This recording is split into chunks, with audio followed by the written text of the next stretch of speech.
vai ler do 16 ao 23. Capítulo 6 de Romanos.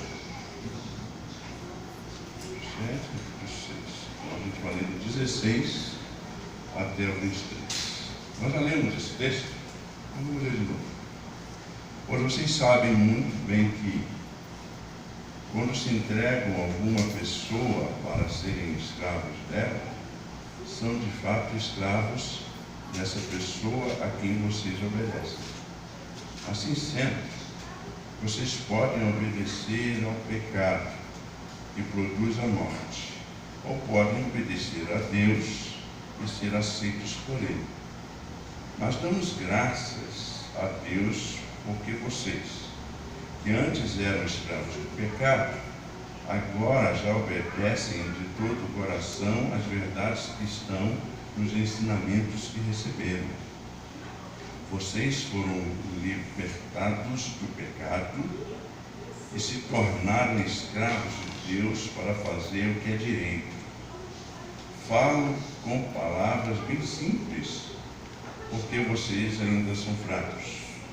No passado, vocês se entregaram inteiramente como escravos da imoralidade e da maldade para servir o mal. Entregue-se agora inteiramente como escravos daquilo que é direito para viver uma vida dedicada a Deus. Quando eram escravos do pecado, vocês não faziam o que é direito. Porém, o que vocês receberam de bom quando faziam aquelas coisas de que agora têm vergonha? Pois o resultado de tudo aquilo é morte. Mas agora vocês foram libertados do pecado e são escravos de Deus. Com isso vocês ganham uma vida completamente dedicada a Ele, e o resultado é que vocês terão a vida eterna. Pois o salário do pecado é a morte, mas o presente gratuito de Deus é a vida eterna, que temos em união com Cristo Jesus, o nosso Senhor. Amém? Eu estava me lembrando daquela situação que aconteceu nos Estados Unidos, não sei se vocês se lembram, quando um menino estava sendo preso por um policial, e esse menino começou a dizer: eu não consigo respirar, eu não consigo respirar. Ele repetiu várias vezes, isso virou uma campanha nos Estados Unidos, porque esse menino veio a falecer, porque ele estava sendo sufocado. Às vezes eu, esses tantos anos de igreja que tenho, nasci, morado na igreja, às vezes eu percebo que algumas interpretações da Bíblia são mais essas expressões legalistas que nos sufocam e nos tiram a oportunidade de respirar. E quando a gente compreende a graça, a gente entende que, porque a graça está sobre nós, a gente respira, e a gente, entendendo a graça que está sobre nós, a gente deixa o outro respirar. A gente deixa o outro escolher, livre para fazer suas escolhas. Gosto muito de Jean Paul Sartre no seu existencialismo, um pouco diferente. Gosto muito dele, das leituras que ele faz, independente dele não crer em Deus ou crer em Deus, enfim, isso aí para mim é até secundário, mas é muito interessante quando no texto dele, humanismo, existencialismo e humanismo, se não me engano é esse, e ele coloca que nós somos obrigados a escolher, não tem jeito, nós não temos como fugir da possibilidade de escolha. Então a graça é isso para a gente. A graça é um poder que Deus nos deu de escolher. Nós temos toda a liberdade para fazer a nossa escolha. Nós podemos escolher servir a Deus, mas nós também temos liberdade de não servir. Até isso. Deus não nos coloca dentro numa caixinha e a gente tem que andar uniformemente, pensando do mesmo jeito, agindo do mesmo jeito. Não é isso o Evangelho. A gente já disse aqui várias vezes que o Evangelho não é aquilo que a gente faz, mas aquilo que já foi feito por nós. Cristo que morreu numa cruz, foi justiça de Deus, derramou seu sangue na cruz por nós. Isso é o Evangelho. O que a gente faz é a compreensão que a gente tem daquilo que foi feito por nós. A graça de Deus independe de nós. E Deus nos ama profundamente, de forma incondicional. O amor de Deus independe até das nossas transgressões. Ele não muda, Ele continua nos amando. Ele nos ama. Ele nos ama. Agora nós temos oportunidade de escolher. Isso também não quer dizer que, como disse o apóstolo Paulo, que porque a gente está na graça, a gente vai ter qualquer tipo de estilo de vida e viver de acordo com esse estilo de vida.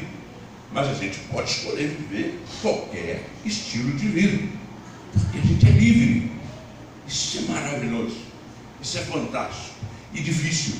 Falar da graça e viver a graça é muito mais difícil que viver o legalismo. É só cumprir leis. Eu entrego meu dízimo, eu entrego as minhas ofertas, eu vou à igreja todos os domingos, eu vou à igreja quarta-feira, eu vou à igreja segunda-feira, eu cumpro todas as leis determinadas. Um dia eu estava conversando com uma jovem e ela estava com 2 envelopes que o pastor dela disse que tinha que dar R$50 para cada envelope.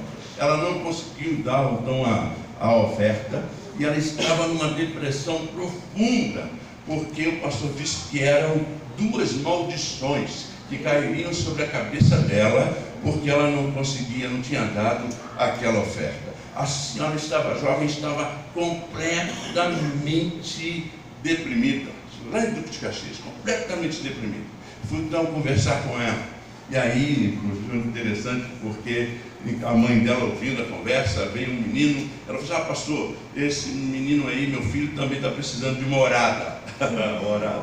Está precisando de morada, porque ele fica jogando, eu não sei, flipper, aquelas máquinas, sabe aquela coisa das máquinas? Ele fica jogando aquilo o tempo todo. Eu disse: senhora, não precisa de morada, precisa de uma boa conversa, só conversar, não é? Mas, porque na cabeça dela também, aquilo que ela via das igrejas era que era só cumprir leis e métodos. Isso para mim não é Evangelho. Mas o texto me ajuda a entender que eu tenho liberdade então de escolher para respirar ou não. E a submissão a um Senhor é essencial para a nossa escravidão a esse Senhor. Nós vamos escolher de quem nós queremos servir, de quem nós queremos ser escravos, servos. E aí é interessante que a Bíblia dá 2 alternativas, o apóstolo Paulo então conversando com aqueles irmãos: do pecado para a morte ou da obediência para a justiça. São 2 possibilidades. Ou a gente escolhe a possibilidade da morte, ou a gente escolhe a possibilidade da justiça. E a ideia aqui do fazer certo e de querer que as coisas sejam de fato certas. A fé em Cristo então nos dá essa possibilidade de escolher entre essas 2 coisas, porque antes nós não tínhamos isso. O apóstolo Paulo mesmo, lá no capítulo 1 de Romanos, ele disse que nossa natureza, ela é destrutiva, e a gente vive, a nossa natureza sempre nos leva, é tendenciosa para a destruição de nós mesmos e dos outros. Essa é a nossa natureza, uma natureza pecaminosa que está sempre procurando viver aquilo que a gente chama de pecado. Está sempre procurando fazer com que a gente seja maior que Deus. Eu defino a minha vida, eu faço o que eu quiser da minha vida, eu não tenho nada a ver com Deus. E aí eu destronizo Deus, como eu disse na semana passada, eu destronizo Deus, me coloco no lugar dele, ou então vivo autônomo dele, eu não quero saber dele. Então isso é pecado. Então essa escolha é muito interessante, porque nós não tínhamos como escolher pensar diferente. Antes nós éramos voltados a sempre essa escolha da destrutividade de nós mesmos.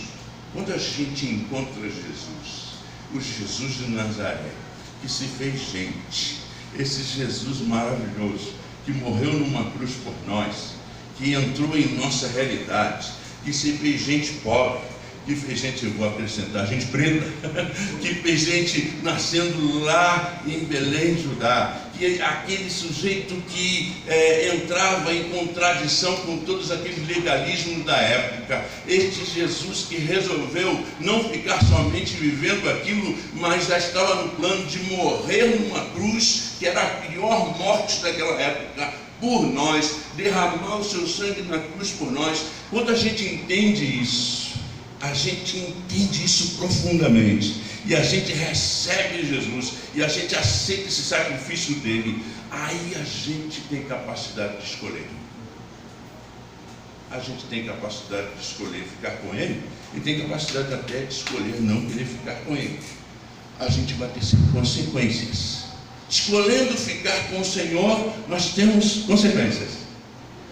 Escolhendo ficar longe dele, sendo escravo do nosso próprio pecado, autônomo dele, nós também queremos consequências. Mas nós somos livres para escolher. Isso é maravilhoso para mim. Versículo então 17, 18, vou ler novamente, diz assim, deixa eu ver aqui para a gente encontrar. 16 diz: pois vocês sabem muito bem que quando se entregam a alguma pessoa para serem escravos dela, são de fato escravos dessa pessoa a quem vocês obedecem. Assim sendo, vocês podem obedecer ao pecado, que produz a morte, ou podem obedecer a Deus e ser aceitos por Ele. Mas damos graças a Deus, porque vocês, que antes eram escravos do pecado e só tinham a possibilidade de escolher isso, agora já obedecem de todo o coração às verdades que estão nos ensinamentos que receberam. Versículo 18 diz: vocês foram libertados do pecado e se tornaram escravos de Deus para fazer o que é direito. Vocês escolheram servir a Deus. E quando a gente escolhe servir a Deus, a gente busca a justiça para nós e a busca a justiça para o outro. A gente está sempre buscando o que é certo. Versículo 19 a 23, ele nos ensina umas coisas muito interessantes que eu queria conversar com vocês rapidamente. Primeiro, ele ensina-nos a fazer a coisa certa. E no caso aqui, é fazer aquilo que é direito, é estar sempre seguindo a vontade de Deus e fazendo com que Deus seja o nosso Senhor. E digo isso porque muita gente quer Jesus como Salvador. Muita gente em nossas igrejas, em nossas comunidades, tem Jesus como Salvador. Mas nem todos têm Jesus como Senhor. Jesus Cristo quer ser o nosso Senhor, quer ser dono, quer tomar conta de nós, quer cuidar de nós, quer nos orientar, quer nos direcionar, ser escravos dele, de ser servos dele, de se parecer com ele, não somente tê-lo como Salvador, esperando que após a morte nós vamos ter a certeza da vida eterna, e aí eu estou feliz porque eu tenho como Salvador. Isso é certo, mas o Senhor quer que o tenhamos também como Senhor. Precisamos enfocar os benefícios de nossa posição atual. Versículo 22 e 23 diz assim a palavra do Senhor. Bem pequeno aqui, aí cada vez mais difícil. Mas agora vocês foram libertados do pecado e são escravos de Deus. Com isso vocês ganham uma vida completamente dedicada a Ele, e o resultado é que vocês terão a vida eterna. Pois o salário do pecado, dessa autonomia, é a morte, mas o presente gratuito de Deus é a vida eterna, que temos em união com Cristo Jesus, nosso Senhor. A graça significa que a gente tem a certeza dessa vitória constante, da vida eterna, que não é simplesmente uma coisa futura, mas nós já experimentamos a vida eterna, já temos essa garantia desde o momento que a gente compreende o que foi feito por nós, quando a gente compreende o Evangelho. Já que a gente compreendeu tudo isso, a gente tem liberdade de aceitar o outro como é. A gente tem liberdade de compreender que a graça significa também libertar o outro, deixar o outro ser aquilo que ele deseja ser mesmo. Isso é muito difícil para nós, não é fácil, porque a gente sempre tenta manipular o outro. Isso acontece em casamentos, acontece conosco que somos pais. Muitas vezes queremos manipular os nossos filhos. Acontece muitas vezes nas igrejas, nós queremos manipular o outro, que o outro pense de acordo com a caixa estabelecida. E quando alguém pensa diferente, a gente fica incomodado, totalmente incomodado. Sou da denominação batista sempre, e a gente vê isso muito na nossa denominação. Há alguns princípios da denominação batista que para mim são extremamente importantes, embora esquecidos hoje em dia, que é a liberdade individual, a liberdade da interpretação da Bíblia, liberdade religiosa e a liberdade da igreja. 4 princípios históricos nossos que infelizmente estão sendo esquecidos. Quando a gente age com legalismo, a gente se coloca numa posição daquele policial, apertando a cabeça daquele menino, e aquele menino dizendo: eu não consigo respirar, eu não consigo respirar. Quando a gente age com legalismo, a gente tira a possibilidade do outro de respirar. Então, você e eu fomos atingidos pela graça. Deixemos que o outro respire. Deixemos que o outro tenha a liberdade de fazer as suas escolhas, mesmo que seja controversa nossa, mas deixemos que o Senhor trabalhe no coração das pessoas, para que elas possam compreender o Evangelho. E o Evangelho faça, se necessário for, as transformações que o Senhor deseja fazer na vida do outro. Amém? Amém. Sejamos então, nossa igreja brasileira, uma igreja que viva de fato a graça de Deus. Deus nos abençoe assim. Amém. Amém.